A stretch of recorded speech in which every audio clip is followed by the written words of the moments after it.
प्रिय दोस्तों, मैं निकेंद्र देवा ट्यूशन क्लासेस की तरफ से आप सभी का स्वागत करता हूं ऑनलाइन क्लासेस में। और मैं आज आपको एक मोटिवेशनल स्टोरी के माध्यम से बताना चाहूंगा कि हमारे देश में बहुत से नवयुवक, बहुत से लोग ये सोचते हैं कि मुझे ये चीज प्राप्त हो जाए, ये टारगेट में पा लूं तो मुझे खुशी मिलेगी। वो टारगेट भी पा लेते हैं लेकिन उसके बाद भी उसको कहीं खुशी नहीं मिलती है। वो कहते हैं कि संतोषी सदा सुखी, लेकिन आज के जनरेशन है वो कहीं संतुष्टि प्राप्त नहीं कर पा रही है। तो इसी को ध्यान में रखते हुए मैं आपको एक मोटिवेशनल स्टोरी बताना चाहूंगा कि एक साधु महात्मा रहता है और वो साधु महात्मा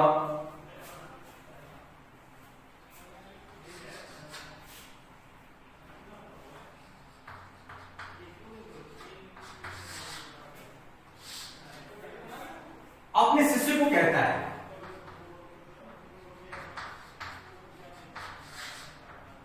को कहता है,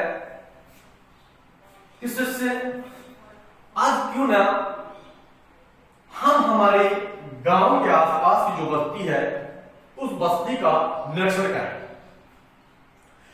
तो शिष्य भी कहता है साधु से कि जैसी आपकी आज्ञा, आप जैसे कहोगे वैसा हम करेंगे। तो साधु महात्मा अपने शिष्य को लेकर के एक बस्ती की तरफ निकल पड़ता है। कच्ची बस्ती थी और उस बस्ती में चारों तरफ घूमने के बाद साधु ने निरीक्षण किया कि इस बस्ती में जो गरीब इंसान है, उन गरीब इंसानों को मुझे देखना है और मैंने दृढ़ संकल्प किया है कि एक किसी गरीब इंसान को मैं संतुष्ट करके आऊंगा। तो वो एक व्यक्ति को देखता है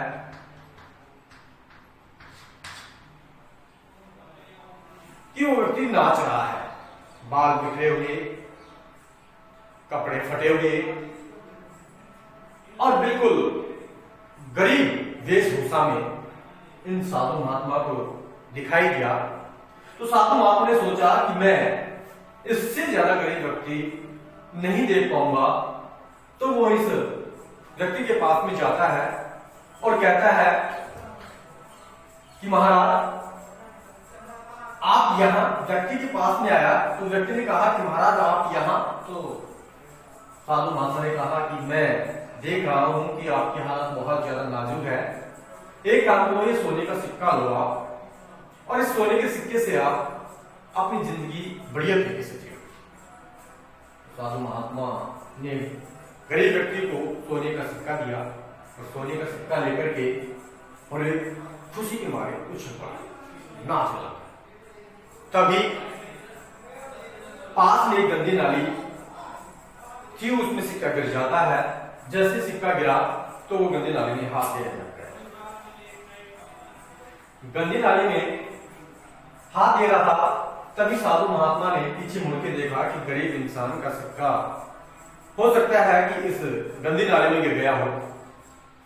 तो वो साधु महात्मा दोबारा इस गरीब व्यक्ति के पास में आता है, कहता है कि आप क्या कर रहे हो, गंदी नाली में हाथ दे रहे हो। उसने कहा कि ये जो सिक्का है वो महाराज इस गंदी नाली में गिर चुका है। तो उसने कहा कि इस गंदी नाली में आप हाथ मत दो,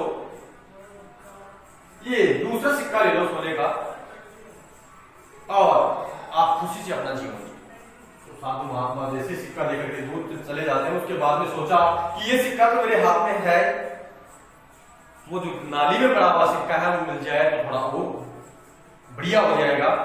तो फिर से वो गंदी नाली में हाथ देने लगे। साधु महात्मा फिर पीछे मुड़ के देखता है, गरीब इंसान वही गंदी नाली में हाथ दे। साधु महात्मा ने सोचा कि लगता है कि जो सिक्का है फिर से गंदी नाली में गिर गया है, मैं दूसरा सिक्का लेके आता हूं। वापिस जाता है, पूछता है कि क्या हुआ, भी सिक्का गंदी नाली में गिर गया क्या? उसने कहा कि नहीं महाराज, सोचा कि मिल जाए तो अच्छी बात है, नहीं तो फिर वो सिक्का तो है। उसने कहा कि नहीं, गंदी नाली में हाथ मत दो और एक सिक्का और ले लो, अब तो किसी चीज की जरूरत नहीं होगी ना।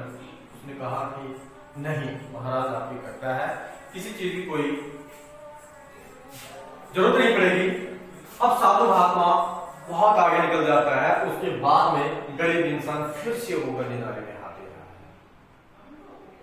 तो मेरे लिए दोस्तों, हमारी भी कुछ ऐसी स्थिति है कि हम सब कुछ पाते हुए भी उसी गंदी नाली में हाथ दे रहे हैं। संतुष्टि कहीं नहीं है, हमारे पास में बहुत कुछ है, लेकिन बस और कुछ और बहुत कुछ पाने की लालसा में हम लगे रहते हैं। और हमारे पास में जो कमाया हुआ धन या फिर हमारे पास में धन पड़ा है, उसको संचित करने में लगे रहते हैं, लेकिन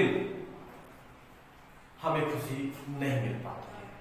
और एक दिन ऐसा आ जाता है कि हम राम के हवाले हो जाते हैं। तो मेरे प्रिय दोस्तों, मैंने आपको यही बताया है कि हमारे पास में जो कुछ है, अगर नहीं है तो टारगेट में ऐसे नहीं कहता है कि आप टारगेट बना के मत रखो, टारगेट बना के रखो, लेकिन संतुष्टि भी कहीं ना कहीं होनी चाहिए। ऐसे नहीं कि हम कुछ पाने की लालसा में हमारे पास में जो खुशी है उस खुशी को ही छुपा करके बैठे रहे। आपको और बताना चाहूंगा कि एक नाई है, उसके बच्चे हैं, 2 बच्चे हैं, एक पत्नी है, जो अपने बाल काट करके घर का खर्चा चलाता था, बड़ी खुशी से रहता था, बढ़िया इनकम हो रही थी। खाने पीने के बावजूद उसके पास में कुछ धन बचता था, वो धन अपने आस पड़ोस में कहीं सार्वजनिक भूमि के ऊपर, सार्वजनिक जगह के ऊपर या फिर कहीं पर भी वो दान कर देता था। बढ़िया नेक इंसान था। ऐसे चलते हुए साल 6 महीने हो गए। आस पड़ोस में बढ़िया गुडविल थी, ख्याति थी। तो एक रोज अपनी दुकान से घर आ रहा था, शाम का समय था, 7 साढ़े 7 बज रहे थे। तो रास्ते में उसको एक अजीब सी आवाज सुनाई दी, और आवाज कुछ इस प्रकार की थी कि सुनो, मैं आपको कुछ देना चाहता हूं, मैं भगवान हूं, आपकी मेहनत को देखते हुए, आपके आचार विचार, नियत और स्वभाव को देखते हुए मैं आपको कुछ देना चाहता हूं, तो आप कुछ लोगे? तो एक क्षण के लिए तो उसके मन में थोड़ा सा लोभ जग गया, लेकिन दूसरे क्षण में उसके अंदर की आत्मा से आवाज आई कि नहीं, मैं नहीं लेना चाहता।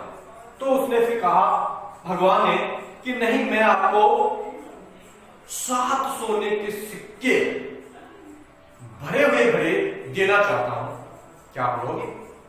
तो जब 7 सोने के सिक्के का नाम सुना तो तुरंत उसी क्षण उस नारी के मन में एक लालसा, लोभ जग गया और उसने हाँ कर दी कि मैं ले लूंगा। अब वो भगवान के पास से 7 सोने के सिक्के भरे हुए घड़े को लेकर के अपनी पत्नी के पास में लेके जाता है। पत्नी के पास में ले जाकर रखता है तो पत्नी सभी घड़ों को चेक करती है, सभी घड़े चेक करती हुई आ रही है, और एक 7वां, 6 घड़े बिल्कुल सोने के सिक्के से लबालब भरे हुए थे, लेकिन जो 7वां सिक्का का जो घड़ा था वो कुछ खाली था। पत्नी ने पति को कहा कि आपने क्या किया? आप तो बोल रहे थे कि 7 जो घड़े हैं सोने के वो भरे हुए हैं, लेकिन ये तो जो 7वां घड़ा है ये खाली है। तो नाई ने कहा कि नहीं, इसकी कोई जरूरत नहीं, इसको तो हम भर लेंगे, 6 भरे हुए हैं, इसको भी हम धीरे धीरे पैसा कमाते कमाते भर लेंगे। तो नाई, जातिवाद मैं नहीं कर रहा हूं, लेकिन आपको मैं मोटिवेशनल स्टोरी के माध्यम से बताना चाह रहा हूं। तो नाई पैसे कमाता और पैसे कमा करके उस घड़े में डालना शुरू कर दिया। पैसे कमा रहा, ना ही तो ठीक ढंग से कपड़े पहनता, ना ही खाता पीता, ना ही बच्चों को कुछ खिलाता, ना ही ठीक से उनको पहनाता, बस केवल वो 7वें घड़े को भरने के चक्कर में लगा। साल 6 महीने हो गए, लेकिन वो घड़ा नहीं। तभी राजा के दरबार से दरबारियों का आदेश आता है कि आपको राजा ने बुलाया है, बाल कटवाने के लिए, तो आप वहां चले। अब नाई दरबारियों का आदेश सुनते ही राजा के दरबार में चला जाता है, और दरबार में चले जाने के बाद में नाई ने राजा के बाल काटे, और बाल काटने के बाद में राजा ने नाई को पैसे दिए। तभी राजा ने उसको ध्यान से देखा तो कहा कि आपके चेहरे के ऊपर पहले सी वो खुशी नहीं है, पहले की वो लालिमा नहीं है, ऐसा आपको क्या हुआ, कहीं कोई बात तो नहीं हुई है? नाई ने कहा कि नहीं महाराज, ऐसी कोई बात नहीं है, आपकी प्रजा में होते हुए हमें भला कौन सा दुख आ सकता है?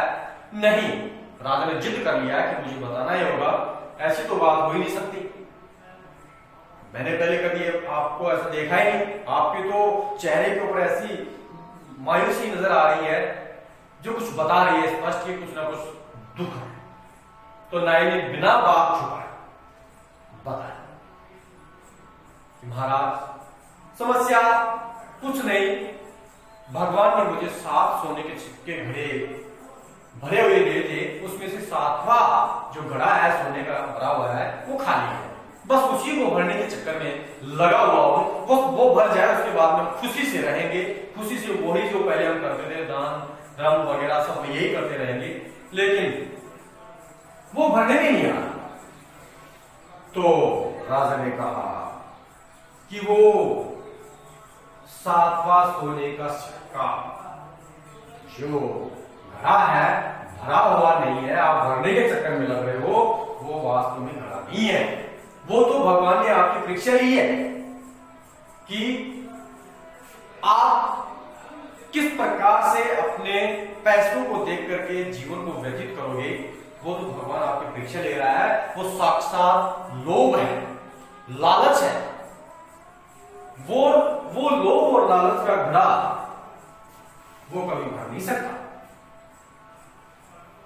उसके भरने के चक्कर में आप अपनी पूरी जिंदगी गंवा दोगे, आपके जो 6 सोने के घड़े भरे हुए हैं उनको भी आप नहीं खा पाओगे, और एक दिन आप राम के प्यारे हो जाओगे, और ये 6 के 6 सोने के सिक्के घड़े भरे के रह जाएंगे। इसलिए आप अपने पास में जो कुछ है उसी में संतुष्ट हो जाओ, और अपनी मेहनत करते रहो, मेहनत का फल मीठा रहता है, और बिना मेहनत का फल अगर प्राप्त हो जाए तो उसमें खुशी नहीं मिलती है, वो हमेशा करवा ही रहेगा। तो इसलिए मेरे प्यारे दोस्तों, मैं आपका ज्यादा समय नहीं लूंगा, अपनी वाणी को यहीं पूर्ण विराम देता हूं। और दूसरी एक बात जो आप सभी को पता ही है कि मेरे इस वीडियो को लाइक, सब्सक्राइब और बेल आइकन की जो घंटी है उसको दबाना ना भूलें, जिससे कि आपके पास में मेरे जो मोटिवेशनल वीडियो हैं वो जैसे जैसे मैं आपको यहां पर बनाऊं तो आपके पास में आए। धन्यवाद। जय हिंद, जय भारत।